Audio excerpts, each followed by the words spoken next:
what really sets the insurance business apart is that the good insurance companies, they always think long term. They have actuarial analysis down to a science, which means they always know what their income and their liabilities are going to be in a given year. And they know this with quite impressive accuracy. So when they get paid, they set aside just enough money to cover their immediate liabilities.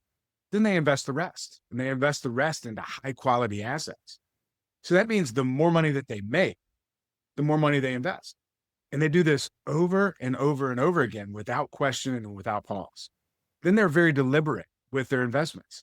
They spread everything out into what I consider to be investment buckets. And because they are investing the money that they make so consistently, those investment buckets just get bigger and bigger over time. And then that's when the power of compounding kicks in, and really everything just snowballs for them. So it gets to the point, if you look into some of these companies, it gets to the point where they're making millions of dollars in extra income just from their investments.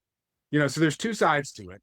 On one side, they have money coming in from their core business, right? They sell insurance policies and they receive premium payments.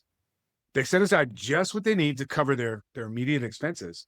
Then they spread the rest of the money they earn from their core business. They spread that out across several high quality investments. Then those investments start to produce income as well. And so I've got a little illustration here kind of depicting this. Let me show this to you. Okay, it's not a perfect diagram, but I think this is kind of fun. But the key is that insurance companies automatically invest their income, and they spread those investments out across several investment buckets. Then those investments, they just start to compound over time and produce cash flow that comes back to the company. So it's a reinforcing cycle, right? The more money the company makes, the more it invests. And the more it invests, the more cash flow its investment generates. So then it just all starts to snowball. So it's such a powerful model, yet it's so simple, right? There's nothing overly complex about what they're doing. And here's the thing. We can follow this exact same model to create our own self-reinforcing system. We can become financially bulletproof in just the same way.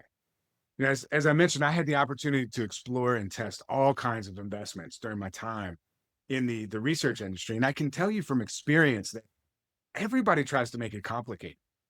It's not complicated.